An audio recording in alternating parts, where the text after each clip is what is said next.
May 1989, John William Cooper went on Bullseye, a prime-time ITV programme watched by 17 million. You've got an unusual hobby, John, haven't you? Oh yes, the scuba diving. The scuba diving. And apparently it's the place to do it down there, isn't it? Oh, we've got the coastline. მკვლელი ტელეეკრანიდან ბულზაის სერიული მკვლელის შემზარავი ისტორია. ველსის წყნარი სანაპიროები, პემბროკშირი წლების განმავლობაში ინახავდა საიდუმლოს, რომელიც ნებისმიერ ადამიანს სისხლს გაუყინავდა. ეს არის ისტორია ჯონ უილიამ კუპერზე, კაცზე, რომელმაც მოახერხა ყოფილიყო ერთდროულად პოპულარული სატელევიზიო შოუს მონაწილე და დაუნდობელი სერიული მკვლელი. მას მოგვიანებით ბულზაის მკვლელი შეარქვეს, რადგან სწორედ ამ ცნობილ გადაცემაში მონაწილეობის კადრები გახდა მისი მხილების ერთ-ერთი მთავარი გასახები. კუპერის კრიმინალური გზა 10 წლეულებს მოიცავდა. ყველაფერი 1985 წლის 22 დეკემბერს დაიწყო, როდესაც მან სკოვესტონ პარკში მდებარე სამსართულიანი ფერმა ამოიღო მიზანში. იქ მან და-ძმა რიჩარდ და ჰელენ თომასების სასტიკად მოკლა, შემდეგ კი სახლს ცეცხლი წაუკიდა, რათა კვალი დაეფარა. ეს იყო პირველი სისხლიანი ნაბიჯი, რომელსაც 4 წლის შემდეგ კიდევ უფრო სასტიკი დანაშაული მოჰყვა.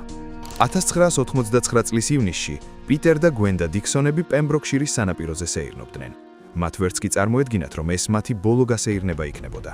კუპერმა წყვილი გაკოჭა, იარაღის მუქარით საბანკო ბარათები და პინ-კოდები გამოსძალა, შემდეგ კი ორივეს ახლო მანძილიდან გადაჭრილი თოფით სახეში ესროლა. მკვლელობა მთელი ქვეყანა შეძრა, თუმცა პოლიცია წლების განმავლობაში ხელმოცარული რჩებოდა. კუპერის ყველაზე თავხედური ნაბილი კი ის იყო, რომ დიქსონების მკვლელობამდე სულ რამდენიმე კვირით ადრე მან მონაწილეობა მიიღო პოპულარულ სატელევიზიო თამაშში ბულზაის. მაშინ ვერავინ იფიქრებდა, რომ ეკრანზე მომღიმარი მამაკაცი, რომელიც საკუთარ ჰობიზე საუბრობდა, სინამდვილეში მონსტრი იყო.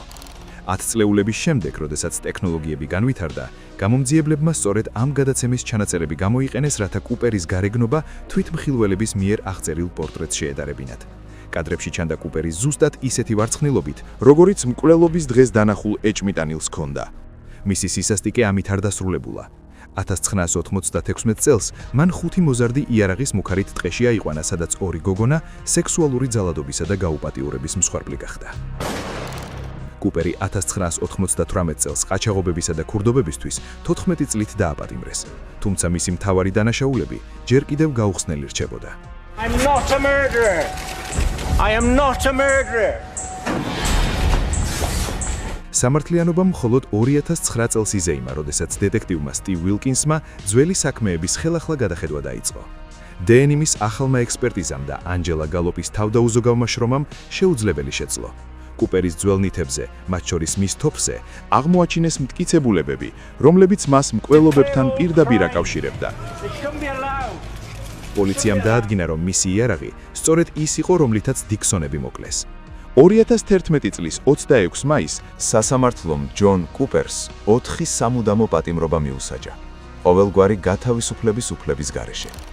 მოსამართლე ჯონ გრიფით ვილიამსმა განაცხადა, რომ მისი ქმედებები იყო ისეთი ბოროტება, რისგანაც იგი ციხეს ცოცხალი ვერასოდეს დატოვებდა. თუმცა არსებობს ეჭვები, რომ მსხვერპლთა სია ბევრად უფრო გრძელია.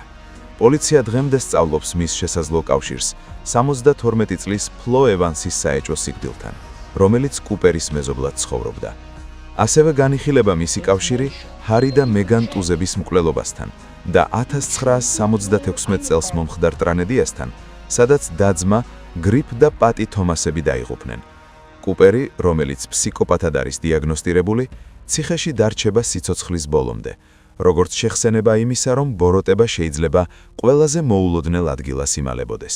A number of people that actually played darts with him said that he was very well mannered. Can you name one of them? Hampshire. It's right, sir, for £140.